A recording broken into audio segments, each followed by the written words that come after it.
Brains are buzzing, thoughts are bright. Neurons veering day and night. Science stories deep inside. Welcome to the Mind Spotlight.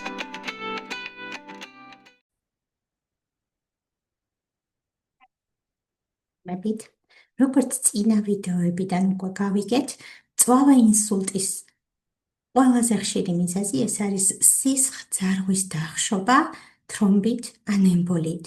იმის მიხედვით, თუ როგორი კალიბრის სისხლძარღვი დაიხშობა, შედარებით პატარა თუ შედარებით მსხვილი, არსებობს გადაუდებელი თერაპია თრომბოლიზისი ან თრომბოლიზის პლუს თრომბექტომია.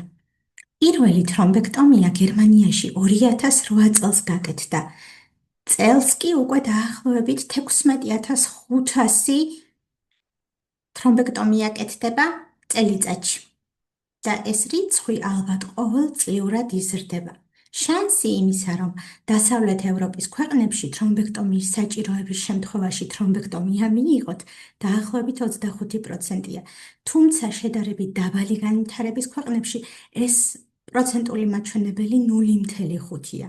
ითვლება, რომ წელიწადში დაახლოებით 1,7 მილიონ ადამიანს სჭირდება თრომბექტომია, თუმცა რეალურად 240,000 თრომბექტომია ტარდება. თუ რა ხდება საქართველოში ამ მხრივ, როგორი მდგომარეობა, მოგვიყვება დღეს ქირურგიის ეროვნული ცენტრის ენდოვასკულარული ქირურგი ბატონი გიორგი ეგუტიძე. დიდი მადლობა მას, რომ ჩვენთვის მოიცალა და დაგვთანხმდა ინტერვიუზე. დიდი მადლობა ბატონო გიორგი კიდევ ერთხელ, რომ მოიცალეთ ჩვენთვის და გსურთ, რომ ისაუბროთ ამ თემაზე. დავიწყოთ იმითი, თუ რა არის თრომბექტომია. ზოგადად პირველ რიგში ერთხელ მოგესალმებით, მადლობა ჩართვისთვის. ეს თრომბექტომიის პრინციპი ზოგადად არის და ამ მეთოდმა ზოგადად რევოლუციური გარღვევა მოახდინა. ამ კორნალობის მეთოდმა იშემიური ინსულტის კორნალობაში გამომდინარე იქედან, რომ სანამ ეს მეთოდი დაინერგებოდა მსოფლიოში, საკმაოდ მაღალ პროცენტში პაციენტები ან იღუპებოდნენ, ან ღრმა ინვალიდიზაციით ხდებოდა მათი ცხოვრების გაგრძელება. რაც არა მარტო ვთქვათ ფსიქოლოგიური პრობლემა, ეს ფინანსური პრობლემა ოჯახისთვის და ძალიან ბევრ პრობლემასთან იყო დაკავშირებული. რაც ეს მეთოდი დაინერგა მთელ მსოფლიოში, ეს პრაქტიკულად რევოლუცია მოახდინა. მან გამომდინარე იქედან, რომ ამ მეთოდის დახმარებით და საშუალებით, ანუ თრომბექტომიის საშუალებით, პაციენტი შეიძლება დაუბრუნდეს ცხოვრების ჩვეულ რეჟიმს, ანუ როგორც ცხოვრობდა ინსულტამდე, იყოს აბსოლუტურად რამდენიმე დღეში აბსოლუტურად იგივე ადამიანი, რაც იყო, ვთქვათ, ამ ინსულტის პათოლოგიამდე. თვითონ მეთოდი ეს არის მინინვაზიური ჩარევა ბარძაღის არტერიდან ხდება შესვლა თავის ტვინის სიძარღვებში და ესე ვთქვათ ამ თრომბის გამოტანა გარეთ და სიძარღვის გახსნა. ანუ პრინციპი ამისი არის, რომ როდესაც იკეტება თავის ტვინის მაგისტრალური სიძარღვი და სისხლის მომარაგება აღარ თავის ტვინის კონკრეტულ იმ უბანში, რომელიც სიძარღვისაა დახურული, სპეციალური კათეტერების საშუალებით ხდება ბარძაღის მიდამოდან შესვლა თავის ტვინის კონკრეტულად იმ სიძარღვში, რომელიც სიძარღვშიც პრობლემა არის და ამ სიძარღვის განთავისუფლება, ესე ვთქვათ, თრომბისგან გახსნა სიძარღვის და სისხლის მომარაგების აღდგენა თავის ტვინში. დიდი მადლობა. ჩვენ უკვე ვილაპარაკეთ წინა ვიდეოებშიც იმაზე, რომ ეს მწვავე თერაპია ტარდება მხოლოდ რაღაცა გარკვეული დროის ფანჯრის საშუალება გვაქვს ასევე. შეგიძლიათ გითხრათ, რა არის საათობრივად ის დროის ფანჯარა, როდესაც ძირითადად აზრი აქვს აი მწვავე ინსულტის დროს თრომბექტომიის ჩატარებას? საერთოდ წინა გაიდლაინებს თუ გადავხედავთ, პირველი საერთოდ ეს თრომბექტომია რომ დაინერგა, იყო მიჩნეული, რომ ის უნდა გაკეთილიყო დაავადების დაწყებიდან პირველ 6 საათში. მაგრამ ამ ტექნოლოგიების დახვეწის შედეგად, განვითარების შედეგად, შესაბამისი კლინიკური კვლევების შედეგად და ბევრი კიდე სხვა მონაცემების, აღებული მონაცემების და ამ შედეგების შედეგად, ბოლო გაიდლაინები და ბოლო მონაცემებით ეს თრომბექტომიის ფანჯარა გაზრდილი არის 24 საათამდე. მაგრამ ეს არ ნიშნავს, რომ აუცილებლად ყველას 24 საათში ყველა პაციენტს უტარდება თრომბექტომია. არა. იქ არის კრიტერიუმები, რომელიც უნდა იქნას დაცული. ანუ სწორად სელექცია უნდა მოხდეს სწორად. ეთმნიშნულოვნად ეს გნებავთ იყოს 6 საათამდე, გნებავთ იყოს 24 საათამდე. ანუ ის 6 საათის ფანჯარა, რომელიც თქვათ იყო, ეხლა ეს გაზრდილია 24 საათამდე, მაგრამ ამ 24 საათის განმავლობაში უნდა გაუკეთდეს იმ პაციენტებს, რომლებიც იმ კრიტერიუმის დააკმაყოფილებენ, რა კრიტერიუმის მოთხოვნაც ეს არის რადიოლოგიური კვლევები, ეს რო გავშალოთ ეხლა და ის იყოს რადიოლოგიური კვლევებია, რომელიც ძალიან კარგად იცის როგორც ნევროლოგმა, ისე ინტერვენციონისტმა, რომელიც ამ ჯგუფში მუშაობენ. დიახ, ანუ პაციენტების შერჩევა უნდა მოხდეს და ძალიან მნიშვნელოვანია აქვე კიდევ ერთხელ, რომ თუ პაციენტს აღმოუცენდება რამე სახის ნევროლოგიური დარღვევა, მაშინვე მიაკითხოს ისეთ ცენტრს, სადაც არის ნევროლოგი და ასევე ენდოვასკულარული ქირურგი, ხო? ეს არის ყველაზე მნიშვნელოვანი.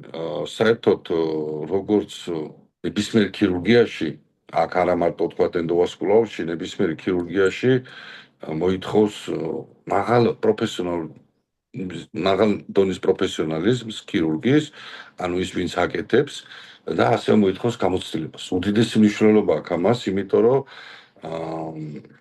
სულ ვიძახი რომ თრომბექტომია არ ჭადრაკის დაფა, არ გაპატიებს შეცდომას.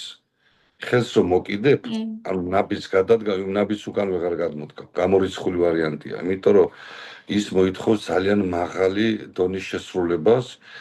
მაღალ დონეზე უნდა იქნას და მაღალი პროფესიონალიზმის მიერ უნდა იქნას ეს წარმოებული, იმიტომ რომ შეიძლება პაციენტს დაუბრუნო ცხოვრებითურ რეჟიმს და ასევე შეიძლება პაციენტი დაღუპო. პირიქით გააუარესო მდგომარეობა. რა თქმა უნდა, აბსოლუტურად. ხო, ანუ ეს ყველაფერი ერთად მოითხოვს საკმაოდ კომპლექსური რაღაცას მოითხოვს, ეს ყველაფერი არ არის თქვათ აი ხა შევალ მე ამითი გამოვიღებ ამ თრომბს და არა, იმიტომ იქ ის იმდენ დეტალს და იმდენ ნიუანსს მოითხოვს, რომელიც ქირურგიც ამას აკეთებს, ის საკმაოდ დახელოვნებული უნდა იყოს, მინდა ვთქვა ამ ყველაფერში. კი, მესმის აბსოლუტურად და გეთანხმებით. მე რადგან საქართველოში არასდროს არ მიმუშავია, სულ მაინტერესებს საქართველოს ამბები და რომელი წლიდან დაიწყო საქართველოში თრომბექტომია, შეგიძლიათ გითხრათ დაახლოებით? ესე იგი, პირველი თრომბექტომია საქართველოში ჩატარდა 2017 წელს. ძალიან კარგი შედეგია თუ გავითვალისწინებთ იმას, რომ გერმანიაში 2008 წელს ჩატარდა.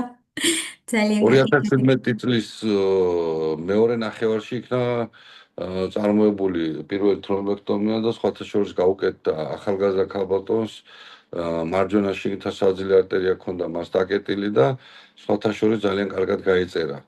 ანუ პირველი შედეგი ძალიან კარგი იყო, ასე ვთქვი. კი ბატონო. ეს ძალიან სასიხარულოა და ყოველთვის ზრდის მოტივაციას, რა თქმა უნდა, ექიმებისა, რომ გააგრძელონ მუშაობა. თუ ყველაფერი, ანუ პაციენტი რო შემოდის, ვთქვათ, მწვავე, აქვს მწვავე ნიშნები, ინსულტის, გაკეთდა იგივე კატეკვლევა, სისხლძარღვების გამოკვლევა, ინახა რომ არის შედარებით მსხვილი კალიბრის სისხლძარღვის დახშობა და მერე უკვე იწყება თრომბექტომიის პროცედურა. შეგიძლიათ გითხრათ, აი თუნდაც პაციენტს რისკზე ელაპარაკებით თქვენ თუ ამას აკეთებს ნევროლოგი? ეს აუცილებელი არის, თუ ჩვენ ახლა ვსაუბრობთ თრომბექტომიაზე, თქვენ გქონდათ საუბრები, ანუ ასევე მნიშვნელოვან ფაქტორზე თრომბოლიზისზე. არის, ესე იგი, ის ინსულტები, როცა პაციენტი უკეთდება მხოლოდ თრომბოლიზისი და არის ინსულტი, ანუ იშემიური ინსულტი, როცა მაგისტრალური სიძაბვეა, უკეთდება თრომბექტომია. მაგრამ არის ისეთი ტიპები, როცა ეს ორივე ერთად კომბინაციაში კეთდება და ძალიან კარგ შედეგს იძლევა, იდეალურ შედეგს იღებს პაციენტი ამ შემთხვევაში. აუცილებელია თვითონ ამ გართულებაზე გაისაუბროს ქირურგი, ინტერვენციონისტი, ვინც უშუალოდ პროცედურას აკეთებს. ეს შეუძლია ნევროლოგმაც გააკეთოს, ანუ აბსოლუტურად ეს არანაირი პრობლემას არ წარმოადგენს, მაგრამ უჯობესია, რა თქმა უნდა, თვითონ ქირურგმა გაისაუბროს, იმიტომ რომ იქ არის ისეთი დეტალები და ნიუანსი, რომელიც ავადმყოფის პატრონმა ის უნდა იცოდეს, იმიტომ რომ მას რა თქმა უნდა ეს არ არსებობს არც ერთი პროცედურა, რომელსაც თავის გართულება არ ქონდეს, მცნება არ არსებობს ეგეთ მედიცინაში და რა თქმა უნდა მათ შორის ამასაც აქვს თავის საკმაოდ ცუდი გართულებები შეიძლება ითქვას. შეგიძლიათ აი რამოდენიმე გართულებაზე მოგვიყვეთ, ანუ პირველი მე სავარაუდოდ არის ის, რომ რადგან სისხლძარღვში შევდივართ, შეიძლება სისხლძარღვი დაზიანდეს, ხო? ყველაზე ცუდი გართულება ამ პროცედურის და ოპერაციის დროს ეს არის სისხლის თქვენ სწორად აღნიშნეთ სისხლის დისექცია. ყველაზე ცუდი გართულება, რაც შეიძლება იყოს ამ ინტერვენციის დროს, ეს არის ყველაზე ცუდი გართულება. იმიტომ რომ დისექციის შედეგად ხდება იქ მე უკვე თავის დროში საკმაოდ შეუქცევადი პროცესები, რომელიც შეიძლება რამდენიმე საათში პაციენტისთვის ლეტალური გამოსავალითაც კი დასრულდეს. გააჩნია რა თქმა უნდა სისხლის კალიბრს და ამ ყველაფერს დეტალს მნიშვნელობა აქვს, მაგრამ საკმაოდ ყველაზე ცუდი და ყველაზე ისეთი გართულება არის ეს ამ პროცედურაში. დიახ. იცით, სიმართლე გითხრათ, მიზეზი რის გამოც მე წვავე, ასე ვთქვათ, ნევროლოგიიდან, ჰოსპიტალური კლინიკიდან წამოვედი და ვარ ამბულატორიაში, არის ის, რომ ეს თრომბექტომიები ძალიან მძაბავდა, ანუ ჩემთვის ძალიან ძიმე იყო გადაწყვეტილების მიღება და ხშირ შემთხვევაში ძალიან დიდი ხანი მაწუხებდა ხოლმე შემდეგ ეს მიღებული გადაწყვეტილებები თრომბექტომიის კუთხით, ასე ვთქვათ. და მაშინ, როდესაც მე ჯერ კიდევ სამავთყოფოში ვმუშაობდი, ზოგ პაციენტს ვაძინებდით, მაგრამ იყვნენ პაციენტები, რომლებსაც არ ქონდათ, ვთქვათ, ისეთი მძიმე ხარისხის დაზიანება და კარგი ცნობიერება ქონდათ, ცნობიერება შენარჩუნებული, სადაც ვიცოდით, ვთქვათ, ამ პაციენტს შეუძლია ძალიან წყნარად იწვეს. საქართველოში როგორ ხდება? კეთდება ეს გენერალიზირებული ანესთეზიით, ზოგადი ანესთეზიით, თუ ზოგჯერ არის, რომ საქართველოშიც ზოგადი ანესთეზიის გარეშე აკეთებთ? მე გეტყვით, მე საერთოდ ეს სიტყვა არ გვყავს ჩემი გამოცდილებით, თქო, მე ვიტყვი ესეთ, აი ჩვენი აი ამ შეჯამებით ჩვენ სიტუაციას გეტყვი, მე სადაც მუშაობ და სადაც ვაკეთებ ამ მანიპულაციებს და ოპერაციებს, მე ყოველთვის ვაძინებ პაციენტს. იმიტომ რომ ეს თქვათ არ არის ესე ჩემი შეხედულება და აი ჩემთვის უფრო მისაღებია რომ პაციენტს ეძინოს. ანუ ეს არ არის ჩემი კომფორტი. სულ აზრები კი. ხო, მანდ იყოფა, ნამდვილად იყოფა, საქართველოშიც იყოფა, მსოფლიოშიც იყოფა და ესეთი ერთის არ არსებობს, მაგრამ ჩემთვის პირადად უფრო მისაღებია, როცა პაციენტს ძინავს. მესმის. აი ვთქვათ და დაიწყეთ თრომბექტომია, ანესთეზიის გაკეთება სახ დიდი დრო არ ჭირდება უკვე, ვიცით, რამდენი ხანი გრძელდება, ვთქვათ, საუკეთესო შემთხვევაში, როდესაც არ გვაქვს გართულებები. ნახეთ, ეს წეღანაც ახსენე ეს დამოკიდებული არის ქირურგის ტექნიკაზე. ქირურგის ხელზე და ქირურგის გამოცდილებაზე. გააჩნია, შეიძლება ქირურგმა ეს პროცედურა გააგრძელოს თუ ოპერაცია რაც ინტერვენცია საათნახევარი 2 საათი. შეიძლება ქირურგმა ეს პროცედურა მორჩეს 5 წუთში, 10 წუთში. ანუ ეს ინდივიდუალურია. ესეთი გარკვეული, უბრალოდ აქ ყველაზე მნიშვნელოვანი ფაქტორი არის, რაც ხანგრძლივდება ინტერვენციის დრო, მისი გამოსავლიანობა, რა თქმა უნდა. დასაგებია.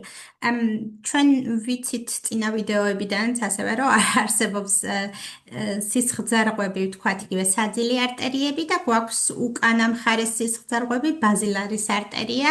რომელი სისხლძარღვები თქვენს პრაქტიკაში, რომელი უფრო ხშირია ხოლმე, უფრო ვთქვათ, საძილი არტერიების თრომბოზით მოდიან პაციენტები და მაშინ ხდება თრომბექტომია თუ უფრო ვთქვათ, უკანა სეგმენტის არტერიების თრომბექტომიები ხშირია? სტატისტიკას რო გადავხედოთ, თქვათ, ისე ვიტყვი, ჩვენის ან მე რაც ჩატარებული მაქვს იმდან რო გადავხედოთ, უფრო მეტი საძილე მაქვს, ესე რო თქვათ, საძილეს თრომბექტომია მაქვს.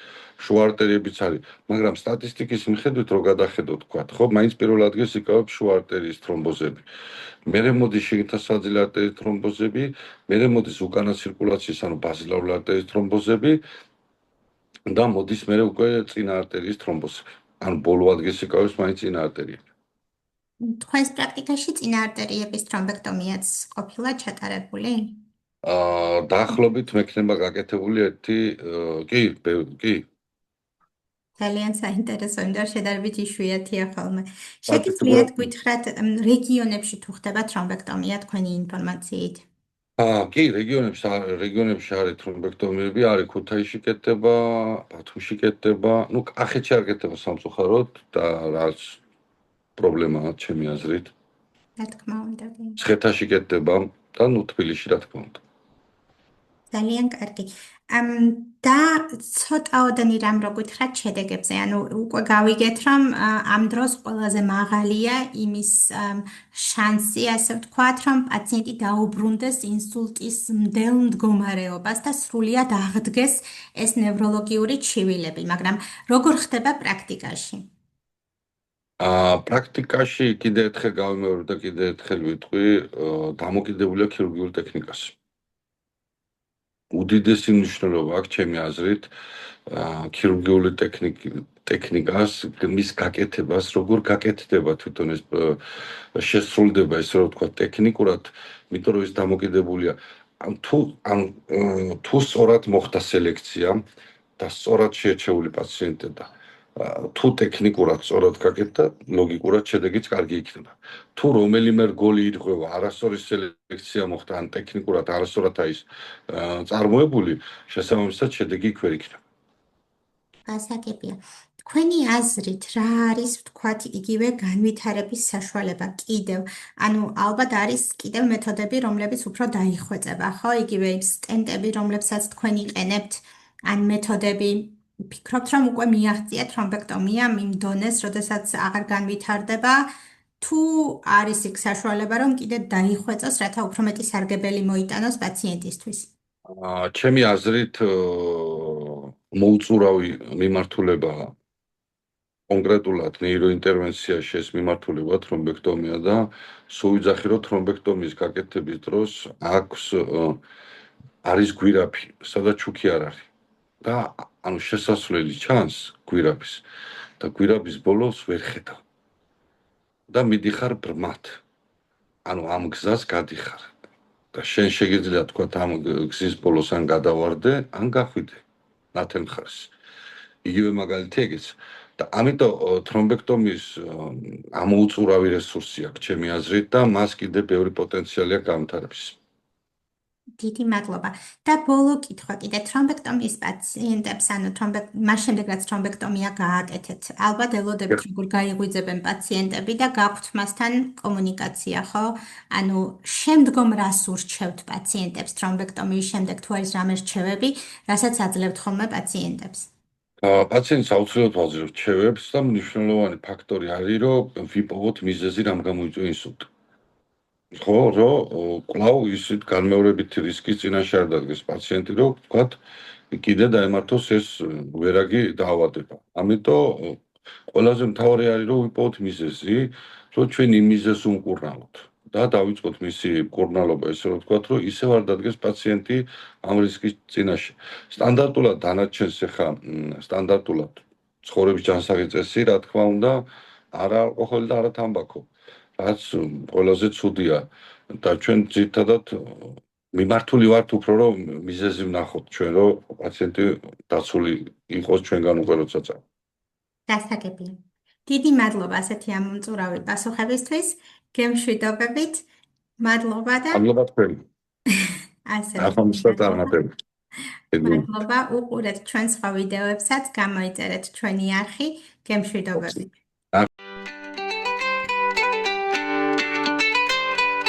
Brains are buzzing, thoughts are bright. Neurons fearing day and night. Science stories deep inside. Welcome to the Mind Spotlight.